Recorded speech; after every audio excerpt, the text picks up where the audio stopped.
Hello everybody, welcome back to another Mega Projects video. This one is one of those videos where you're like, CIA, what were you up to? And what might you still be up to? But before we get into it, this video is brought to you by Blinkist. The first 100 people to go to Blinkist.com/megaprojects will get 1 week to try it out for free. You'll also get 25% off the cost of full membership. More on them in just a bit.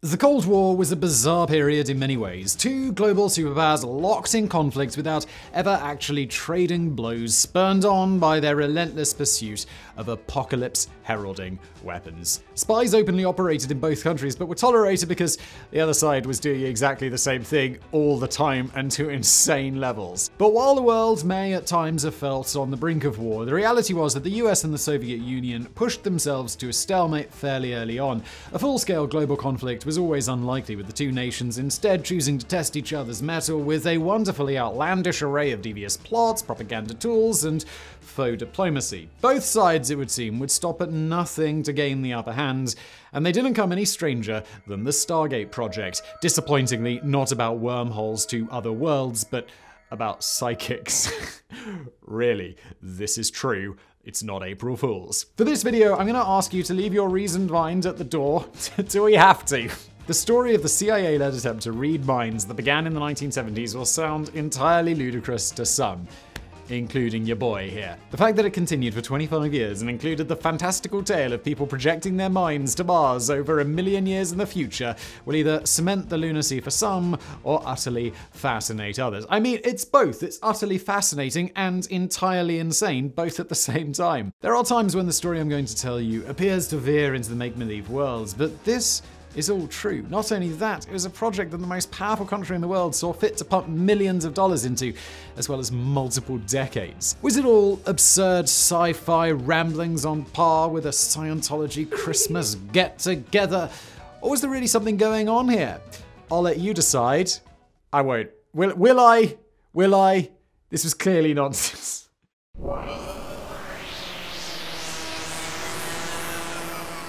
Righto, so let's dive straight in. The CIA Stargate project was focused on the potential use of extrasensory perception, that's ESP. Why my car has an ESP button? What is that for?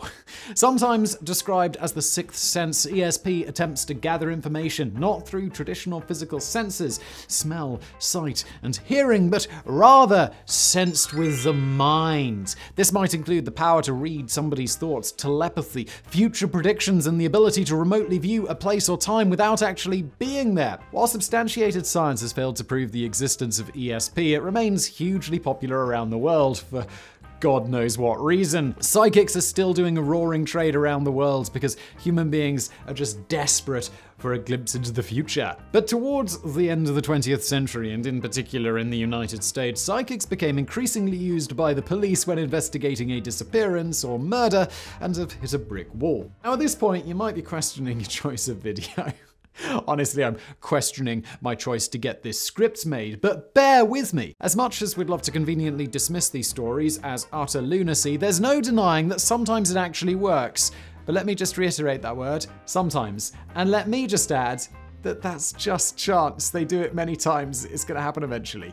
The murder cases of Andre Daigle in 1987, Armie Hoffman in 1982, Elizabeth Cornish in 1987, Susan Jacobson in 1976, and Ashley Howley in 2004 were all solved to some degree with the aid of a psychic. And believe me, there are many more. But you know what there are more of?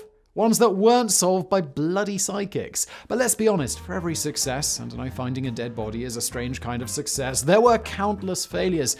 I'm not about to try and prove or disprove any of this, but those are just the facts.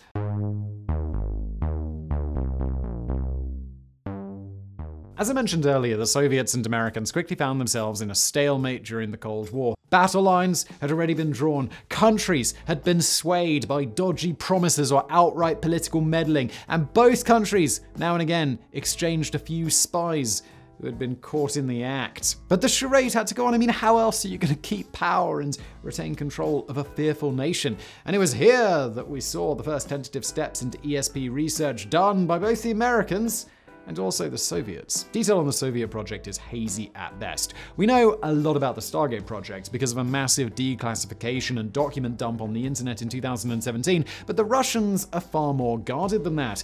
At the beginning of the 1970s, the US government believed that the Soviets were spending 60 million rubles, that was around $84 million in 1970, about $500 million today, annually on psychotronic research. Also referred to as electronic harassment, where agents used electromagnetic radiation, radar, and surveillance techniques to transmit sounds and thoughts directly into people's heads, as well as affect their bodies and generally just make their lives difficult. I mean, I did tell you this video is going to be a little bit unusual. One thing you need to remember about both the Soviets and the Americans was that if one was doing something, the other was going to follow suit. It was a matter of pride and prestige, and neither side could be seen to be falling behind, even when it came to mind reading. So the US decided to get in on the act. In 1972, the CIA released funding for a program known as SCAN-A, to scan by coordinate, while remote viewing research got underway at the Stanford Research Institute in Menlo Park, California, under the supervision of physicists Russell Targ and Harold Puthoff. Now, I don't know if today's sponsor Blinkist can teach you about psychic abilities or mind control. I sorta hope not. But Blinkist is a pretty neat app for anybody who loves to pick up helpful skills or thoughts of, a more realistic variety. Can you tell? I am a massive skeptic. Blinkist is an app that offers easily digestible 15-minute summaries of some of the best non-fiction books around. There are more than 3,000 of them on the Blinkist platform. You can either read or listen to them, which is fantastic. Personally, I listen pretty much all the time. In fact, I don't know if I've ever read one just because I find audio so much more convenient. But look, if you like reading text like it's the past, you can absolutely do that. I just find audio easier to fit into my day, sort of doing mindless tasks, walking to work, that sort of stuff. 14 million active users are currently using Blinkist to get the best insights and need-to-know info from thousands of books, from self-help to business to health. Whatever you're into, it's on there. For example, recently I've been reading Unlocking Your Psychic Powers by... no, that's absolutely a lie. What I have been reading is something actually interesting. It's called Superhuman Innovation, which is all about how AI is affecting businesses and the workplace and stuff like that. It's a fascinating 15-minute summary. Like I say, I'm listening to it, but see here I've got the text one open for some reason, but if I tap this, go on, it'll read it to me. Fantastic. So if you're interested in learning big ideas in small packages, head to Blinkist.com/megaprojects, where the first 100 people will get 1 week to try out Blinkist for free. You'll also get 25% off if you want the full membership. Again, 7-day trial, cancel at any time, although why would you? At Blinkist.com/megaprojects. And now, let's go catch up with the old CIA, shall we? And their crazy adventures in mind reading.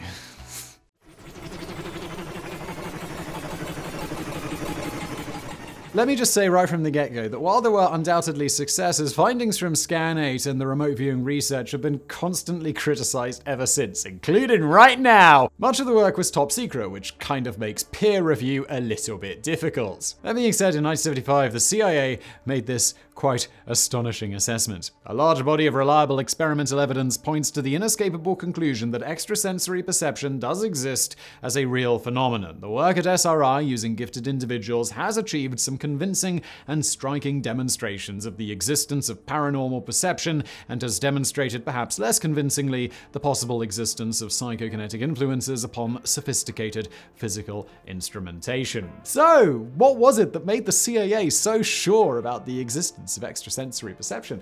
Well, it was certainly a little bit hit and miss. Sometimes it worked, other times it just didn't. And over time it became clear that the level of research done and the results were not exactly at the level to make sweeping claims of success like that one we just read. The testing started in fairly rudimentary fashion, with participants asked to describe what was in a box sitting on the table that was in front of them, but it was soon scaled up to see if people could use remote viewing skills to visualize and sketch large target sites in and around San Francisco.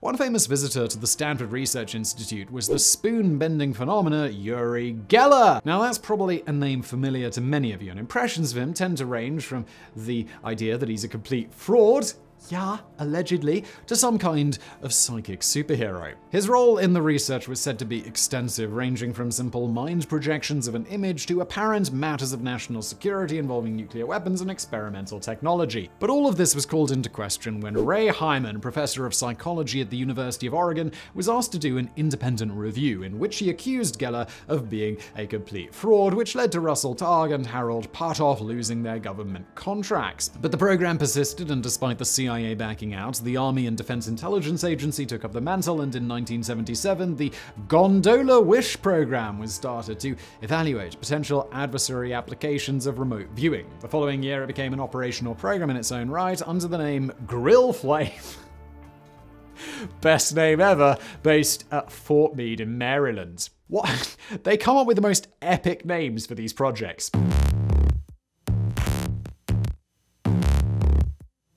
The Stargate project was used operationally up until 1995 when it was officially closed down. A lot of this remains classified. One government official even went as far as to call it beyond top secrets. But there are a few fascinating and bizarre stories that have emerged. Perhaps the most famous and most successful case came with the pinpointing of a crashed Soviet Tu-22 spy plane in Africa. The US knew that the aircraft had gone down in the Central African Republic, but despite the full weight of satellite technology behind them, they consistently failed to find the crash plane. Up stepped young Rosemary Smith, an Air Force pilot who had been working with the program. She was told that a Soviet plane had crashed somewhere within a set area, and after going into a trance, she gave her superiors a set of longitude and latitude coordinates. And would you know it, the plane was where Smith had said it would be. At that point, I'd be like, she's a spy. We need to investigate her thoroughly. President Carter even described the recovery mission and Smith's role to reporters, with one asking him how he processed the news that a psychic located the plane. The president replied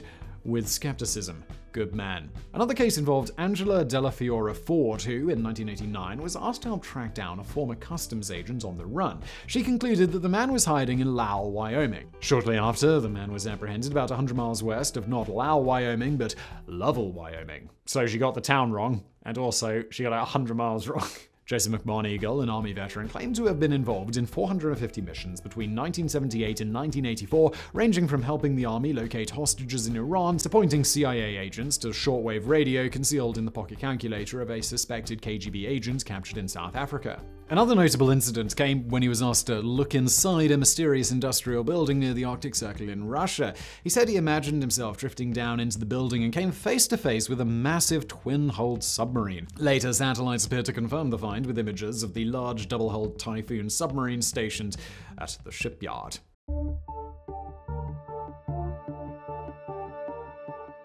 We're going to stay with Joseph McMoneagle, who, by the way, was awarded the Legion of Merit in 1984, but we're going to go much, much bigger, or just much, much crazier. In 2017, a huge dump of documents appeared online after being declassified. We're talking millions and millions of pages, and I doubt many, if anybody, have gone through all of it. But one document, and one ESP experiment in particular, which occurred on the 22nd of May 1984, caught the eye. The experiment is described in the document as an interview between a participant, Joseph McMoneagle, and a moderator. On the table in front of McMoneagle was a sealed envelope, and inside was a location along with a time period. He was then asked to see the location and describe what he saw. The transcript of what comes next is really, really bizarre. McMoneagle begins by describing some people, saying it's like a perception of a shadow of people. Very tall and thin. It's only a shadow. It's as if they were there and they're not. Not anymore. He goes on to describe a large obelisk that reminds him of the Washington Monument, rounded bottoms, carved channels like road beds, and most noticeably, pyramids, like shelters from storms. In those structures, he finds the shadowy people who he had seen before hibernating. They're ancient people, he says. They're dying. It's past their time or age. At the end of the experiment, the envelope that had apparently remained sealed up until that point was opened to reveal two lines. The planet Mars, time of interest, approximately 1 million years BC. There is no recorded version of this event, and we can only go on the documents released by the US government, which, let's be honest, hasn't always showered itself with truthful glory. But it does lead us to one important question. Unless this was some grand plan to convince the Soviets that they had perfected ESP, why would you lie about something like this? I don't know, the plan to convince the Soviets that you've perfected ESP sounds like a perfectly good reason.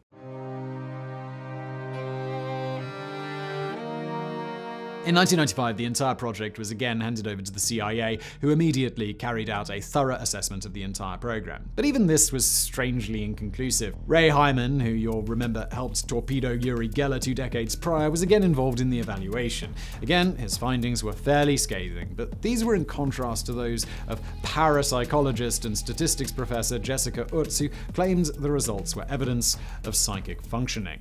Well, of course she would. She's a parapsychologist. That doesn't even sound real. But the CIA had had enough of the program and officially came to a close in 1995. That is shockingly recently, after an estimated $20 million, close to $50 million today, had been spent on it. There have long been rumblings that this program has persisted in a more under-the-table manner, but these are just rumors, and we can't say for sure about any of it.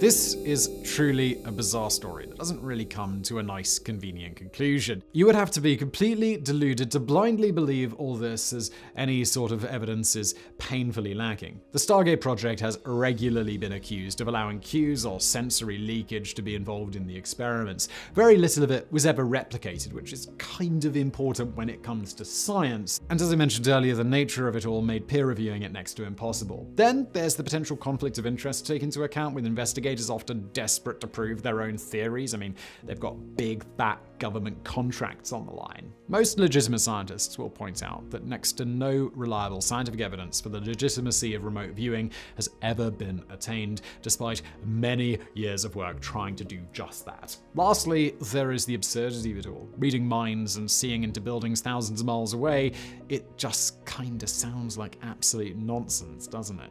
And yet, there is something that can't quite be shaken here. Why would the US government really spend 25 years on something they knew to be completely ridiculous? Would they even tell us if they found it to be true? Considering that our understanding of the world around us grows year after year, are we maybe too quick to dismiss ideas that fall outside of our safe little paradigm?